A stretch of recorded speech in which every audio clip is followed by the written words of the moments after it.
साथियों, good morning, प्रणाम सभी को, जय श्री राम। आज का topic, hot topic, development after the recent scuffle between India and Pakistan. मित्रों, जैसा हमने देखा सुना अखबार में, मीडिया में कि सीज फायर हो गया और कुछ लोग सीज फायर के प्रति सबका अपना अपना अलग अलग मंतव्य है, अलग अलग सोच है, अलग अलग अंडरस्टैंडिंग है। और as far as me is concerned, मैं निष्पक्ष नहीं हूं, मेरा भी एक पक्ष है और ये पक्ष है देश हित का, नेशन फर्स्ट का। और टू बी वेरी फ्रैंक, कोई भी निष्पक्ष होता ही नहीं है। निष्पक्ष होने का नाटक भले करे, पर उसका अपना एक पक्ष होता है। तो हमारा पक्ष है नेशन फर्स्ट का। I am a nationalist, I am not a political person. और अब जो ये शांति हुआ है, युद्ध विराम हुआ है, उसके दो पहलू मुझे नजर आते हैं। एक जो सेंटिमेंट रिलेटेड है, जो लोग क्या सोचते हैं इस बारे में। भारत देश सदैव एक यहाँ के लोग सेंटिमेंट से काम लेते रहे हैं। और एक दूसरा पक्ष है जो मेरिट ऑफ द सब्जेक्ट की बात करता है, जिसके बारे में अमूमन सारे लोगों को जानकारी नहीं होती, जिसके बारे में न अखबार में बताया जाता है, न टीवी में बताया जाता है, और न लोगों को कोई और माध्यम से पता चल पाता है। वो पक्ष के सबसे बड़े जानकार सरकार में बैठे जिम्मेदार लोग होते हैं, डिफेंस से रिलेटेड लोग होते हैं, जिनकी जिम्मेदारी ज़्यादा है और जिनके निर्णय के आधार पे देश का फ्यूचर निर्भर करता है।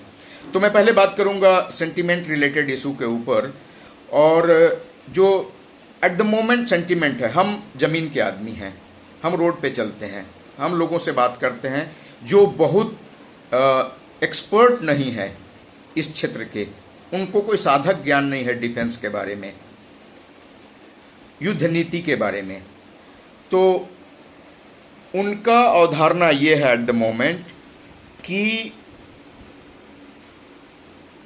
अगर हमारा कंट्री हेड या कोई देश का बड़ा रिस्पॉन्सिबल आदमी, what he preaches and what he practices, if there is a difference between these two, then he tends to lose his credibility।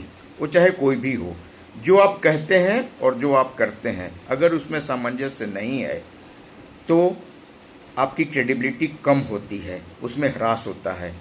अकल्पनीय रिस्पॉन्स का कल्पना सभी ने किया था आज के एक हफ्ता पहले, पर वो अकल्पनीय रिस्पॉन्स दिखा नहीं कहीं किसी को धरातल पे। सुना हमने, हमारे एक बड़े प्रिय मित्र हैं प्रफुल्ल दुबे, जमशेदपुर में रहते हैं। उनका लॉजिक ये है कि से एक घटना हुई, एक दुर्घटना हुई, आई लॉस्ट माई हस्बैंड, मेरा ये पूरा जीवन अब जीते जी मौत में बदल गया। इसके बदले मुझे क्या मिला? मुझे ये मिला कि हाँ जी, पाकिस्तान के बगोदर में हमने एक एयरपोर्ट पे 20 फीट का गड्ढा कर दिया, एक बिल्डिंग को उड़ा दिया जिसमें 10 करोड़ का नुकसान हो गया। ये भरपाई करता है? Can it compensate my loss? ये पब्लिक सेंटिमेंट है।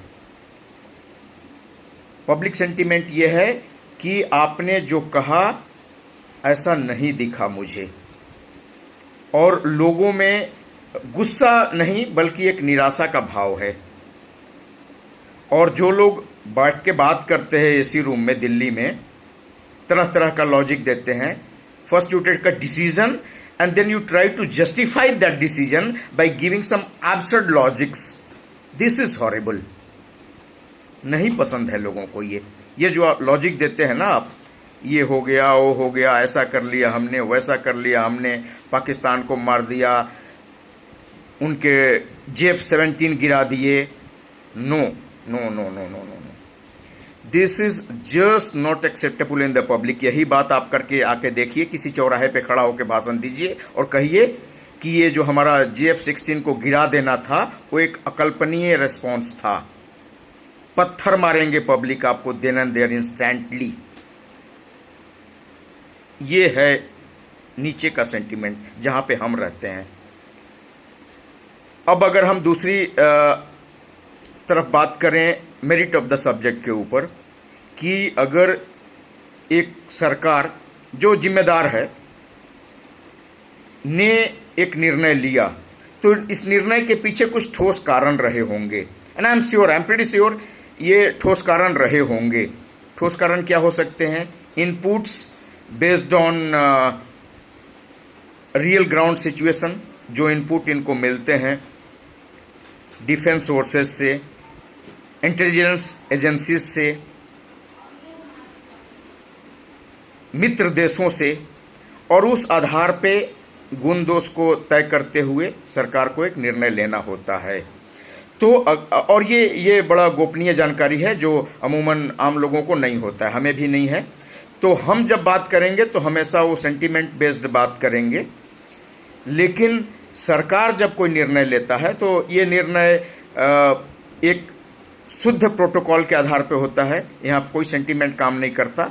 यहाँ इनपुट्स और उस रॉ डेटा का analysis on the basis of facts and figures and the repercussions, और तब जाके वो निर्णय लेते हैं।